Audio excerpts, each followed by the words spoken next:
The meeting was a bumper turnout. The Chamber of Mines and Petroleum had to stop companies and attendees at the gate. There were about 32 other companies who could not find a chair and register for the event. It was a sellout event. A lot of Australian companies, a lot of international companies, a lot of PNG companies, including landowner companies and our own super funds, etc. were in Australia, reconnecting, exchanging cards, and talking about PNG as an investment destination, progressing what needs to be progressed in somewhat low-hanging projects that are waiting to be ticked off, as well as selling our government's policy and our nation's interests on what needs to be done in the space of business activities in the mining and petroleum sector.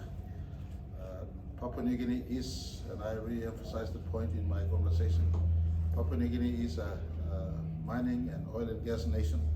We've been a mining and oil and gas nation since the 1920s or the 1900s, for that matter. Most of you would have known that we celebrated ExxonMobil's 100 years of being in Papua New Guinea a few weeks back. In 2019, we did celebrate it, what is now Santos, but then oil such as 90 years of being in Papua New Guinea. So that identity as an oil and gas nation and our mineral nation was established right from the start to give an assurance to especially those who want to come in that you're very much welcome. We know how to give respect to investors, and also to give comfort to existing investors who are in business and who operators, as well as they hold licenses at various stages of various assets in PNG, for them to know that we are a government who give respect to investors making profit and a return on the investment.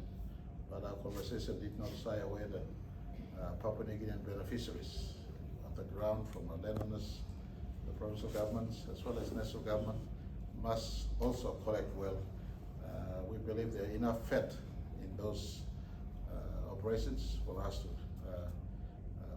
collect where companies are making profit, and our country is also benefiting from these investments. And I made a pointer to spaces, key spaces in every project operation, especially in lifting the bar in as far as local content is concerned in every project operation. We've, I think, have enough expertise in our country and companies that operate in PNG, whether Australian companies or PNG companies, that we have enough experience in country to lift the bar in as far as local content is concerned. And we also, based on government policy, shifting in a big way to downstream processing. Any producers in our country that could be processed in country and export as finished producers. This is a big turn we are trying to do in the next 10, 15 years, and those intentions were highlighted to our investors and the attendees of this important conference. It's the 16th conference of such, and the biggest conference ever staged by the Chamber of Mining and Petroleum. There was a lot of excitement in the air. I did announce that 5 of our projects that we have been working on as a government in what I label as deep waters. There is no turning back, meaning that we almost at the conclusion of these 5 projects that we've been negotiating with the investors at the various stages of negotiation, at the state negotiating level up at the top, as well as at the sector negotiations at the sector, the mining department level or the petroleum department level. And these 5 projects are Wafi Gold Pool, PNG, Pasca, Papua LNG, and of course the startup of POGA. So an indication was given to the market as well as the attendees that these 5 projects are in almost the final 10 of various stages of negotiation with the investors, and it's certain that these 5 projects would carry the spur of our economy to grow from where we are to the key target that I set out in 2019, and that was to be a 200 billion economy by 2029. So those conversations were made to the attendees as well as Australian media. We also gave indication that for those other licenses that are held by companies in various assets in our country, if it is in the exploration stage, well, there must be some activities to progress those licenses to maturity. If it is in various stages of the application, those licenses must be progressed. No activity in those license and assets, license of assets throughout our country, we're making a turn to the production sharing regime, a specific PNG hybrid of production sharing regime by 2025 and beyond. So naturally, if no licenses that are held are being progressed, then those licenses will be redundant post 2025. We don't expect warehousing of licenses, and we did make a specific mention on shift to a production sharing regime, something that will have a specific PNG hybrid. We will consult the mining and petroleum sector in the new year, and whatever is the regime, the sector will be taken along with us there. They will be very much informed on the turn we will be making. Those were also announced to the industry, and they have had it before in 2020 when I met them in Brisbane, especially the key present investors in our country. Yesterday we re-emphasized that 2025 is fast dawning upon us, and some of the key projects that are still not yet being progressed needs to be progressed. Projects like Frida, Yandara, and a few other projects we have in our country. At the juncture also I did, at the conference also I did indicate to